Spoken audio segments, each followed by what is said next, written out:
What's happening, everyone? Hope you're having a great day. It is a pretty great day here in sunny Southern California. It is 61 degrees, the sun's out. It's a little hazy because, as you know, there's a lot of fires around. Most of that stuff is up north around Los Angeles. I'm probably an hour and a half to a 2-hour drive south from where all that's going on, but we have had a few local little brush fires. They've been getting on it pretty quickly, stamping it out, so that's very good. So, let's chat about cars. What do you say? As a lot of you know by now, or maybe you don't know, the Corvette is gone, and I'm in a brand new 2025 BMW 430i M Sport. Now, people say, I don't know all the BMW language and lingo. It's basically a loaded up 430i. It's got all the M Sport stuff on it. And that comes with, mainly, I think it's a little boost in power, but I think mainly it's wheels, tires, suspension, and then a lot of cosmetic bits and pieces. For example, the trim around the front grille is all blacked out. The rear diffuser is blacked out. The trim around the window frame is blacked out. Black wheels.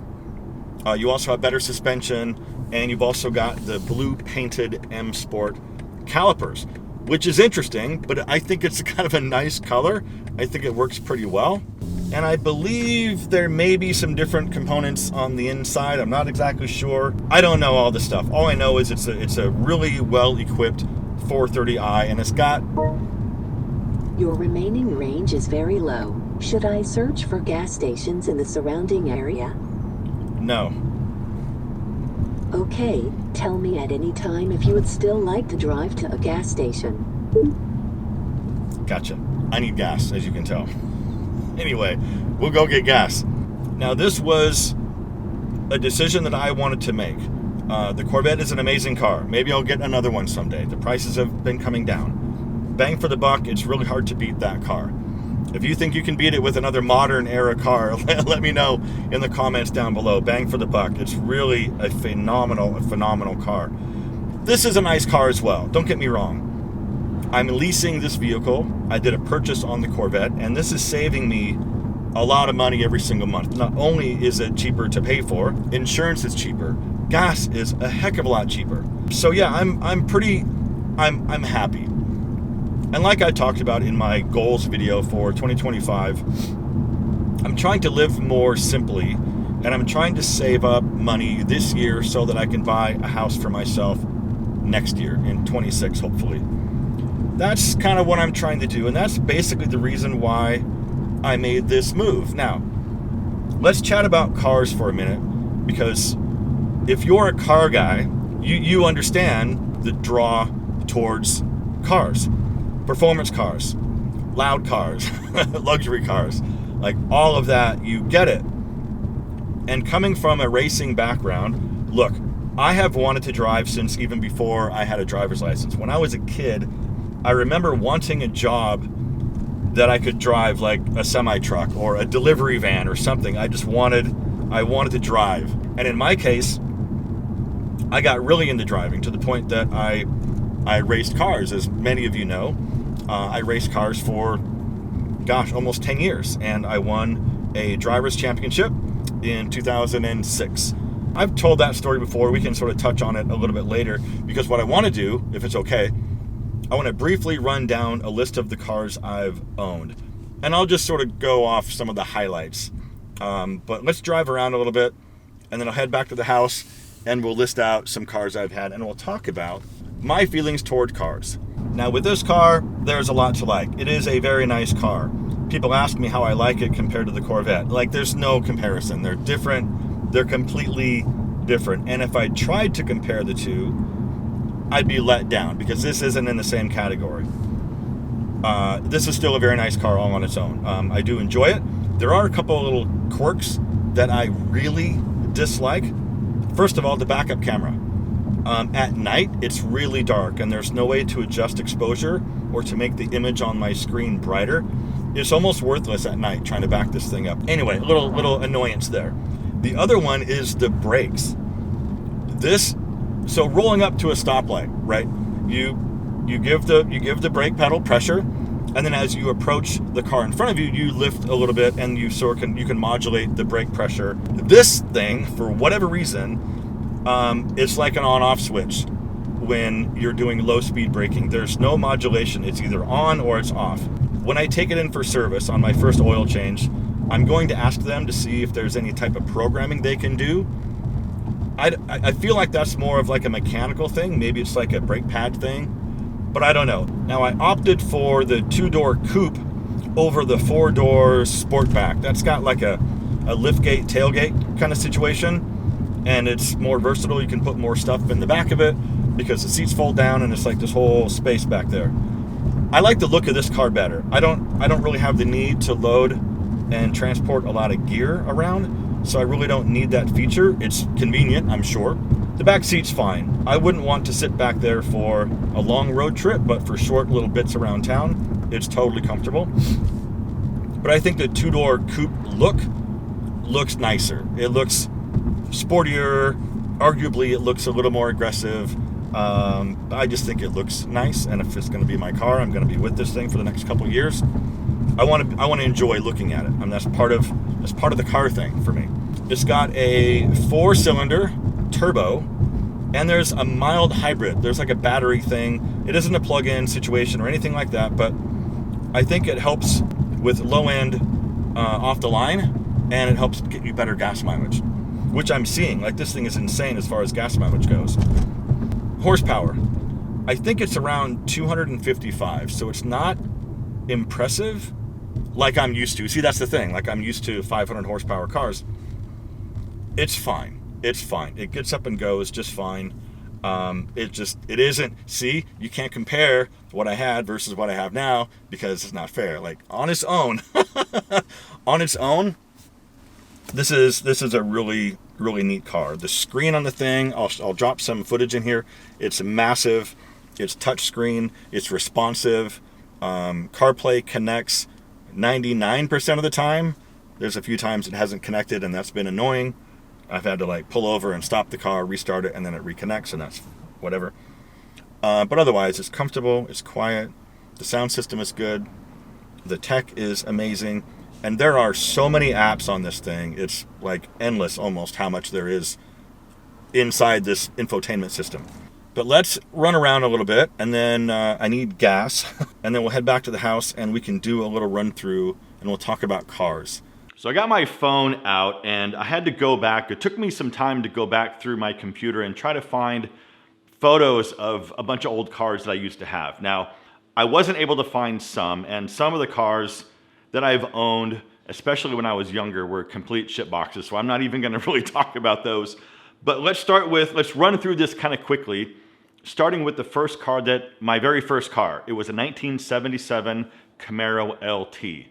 It had a 305 V8 in it, and I tried to modify it the best I could. I mean, I'm a teenager at this point. I think I jacked it up in the back. I put a shackle kit on it. I put traction bars on it. I did, air intakes and things like that. I put big meat tires on the back of it, and I did enjoy that one right up until the point where I got T-boned at an intersection and completely totaled the car. The next few years after high school, I just owned a bunch of beaters, basically. But then I think it was a 1991 Honda Civic. It was red. The picture you're seeing isn't my car. I just couldn't find any. I know I have some pictures somewhere, but I couldn't find them. And I owned that, I don't know, I want to say for a couple of years. And then after that one, I ended up getting a blue Mustang convertible. I think it was a 96, 95, 96. Again, the picture you're seeing is just a generic picture that I found on Google, but basically it was that car. So after that, I guess during that time, the company that I worked for, I was commuting. It was about 20, 25 minutes away to get to work. They moved their headquarters another 20 minutes further north. So I think at that point we were like, let's get a car with better gas mileage. So I got a 1993 Honda Civic Si hatchback. And this is when things sort of changed for me as far as cars go and being competitive and starting my racing career. I ended up modifying this car, and I'll put a couple pictures on the screen, but then what happened was I got it to the point where It was this sort of streetcar race car thing. I was driving it on the street and it was uncomfortable. I put a bolt-in roll bar in it and crazy suspension. We were doing these autocross events and these track days around the Seattle area, and we stayed at a buddy's house and we put a new suspension, coilovers, and adjustable shocks on the car that night. The next day we were going to the track, and the idea was to take the car to the track with the brand new suspension set up on it and sort of dial it in a little bit. So we were going to the track early that morning, and I hit some black ice. Maybe I was getting a little too frisky around some corners. Either way, I lost control of the car and went right into a telephone pole. I was a little bit injured. My airbag went off and I hit the steering wheel, and I got some bruised ribs. But anyway, that car went away, and the car that replaced it was a 1994 Honda Civic DX. And this is where things get a little interesting, because I was starting to get competitive. I knew I wanted to go faster and compete at a higher level, but you couldn't do that with a street car. I was still driving this thing to work every day. I also was very sad when I crashed that car. There was like a lot of emotion connected to the car. And I knew that the next car was going to be a crazy build, and it was going to be just a tool, right? I didn't want this emotional connection to it, because I knew I could crash it, it could burn to the ground. Sure, it would suck financially, but I wouldn't like cry about it, right? It was just a tool. So almost immediately, I think it was probably day 1 or day 2 or something when I got this thing, it was like, we're stripping it down. Everything came out of it, a roll cage welded in it. I took the motor out, replaced it with a different engine that was completely built top to bottom, and I started racing. I mean, I touched every single nut and bolt on that car. Every single thing was done to it that I could do within the rules set. But also some loopholes type stuff. But anyway, like it was a very competitive car, and like I've shared before, in 2006 I won my local drivers championship for my class in road racing.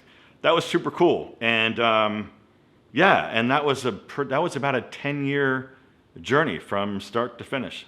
But during the time that I was racing, I couldn't drive the car on the street. It wasn't street legal, so I had to get a truck and a trailer.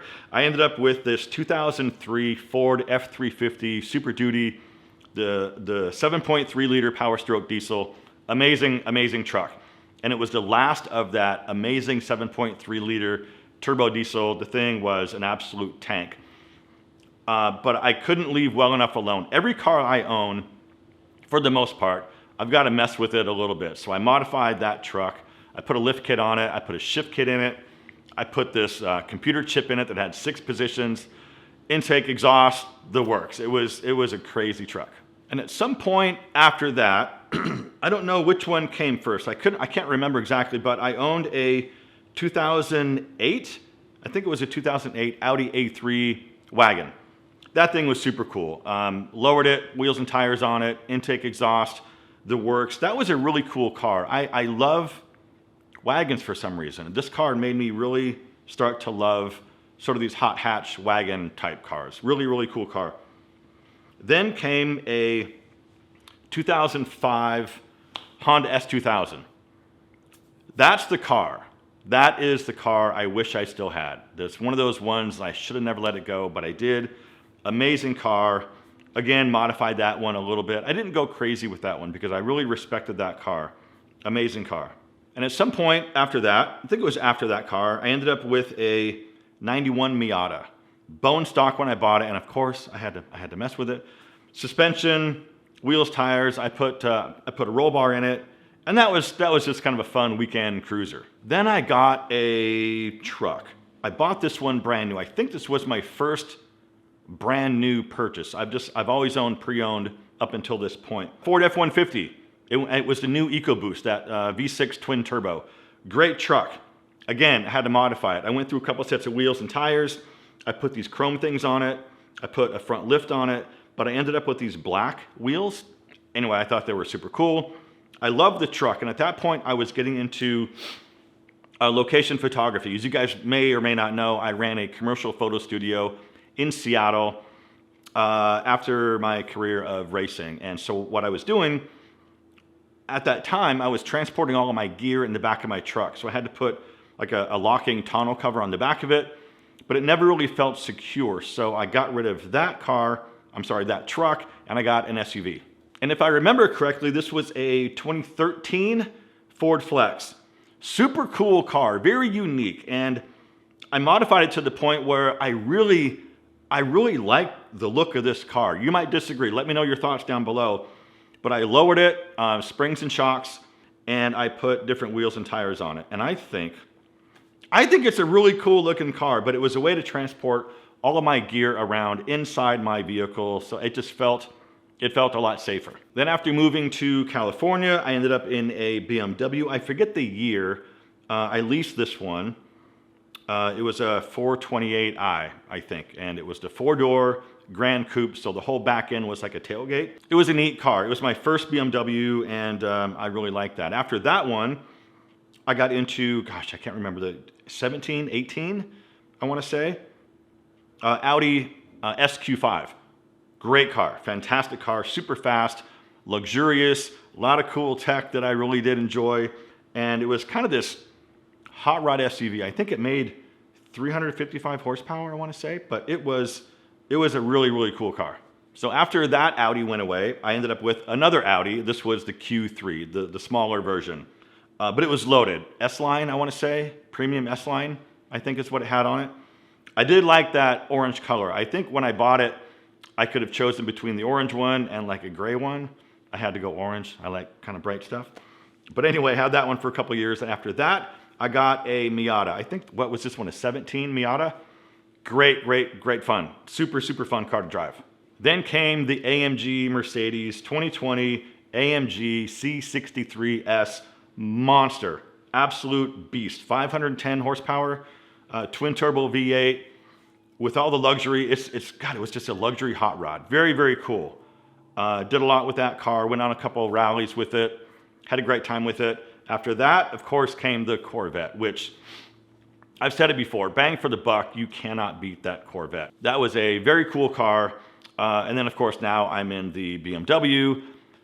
The Corvette market has come down quite a bit. The car market in general has come down significantly since the pandemic. So Corvette prices are plummeting. I took a little bath on that one, but it's totally fine. I can get another one down the road at some point. But yeah, that's the rundown. Let me know what your thoughts are about the cars I've owned. Nothing too crazy. A couple really nice ones, but really just kind of basic stuff with a little bit of racing thrown in. If you made it this far, you are definitely one of the true legends. Live well, and I'll see you in the next one.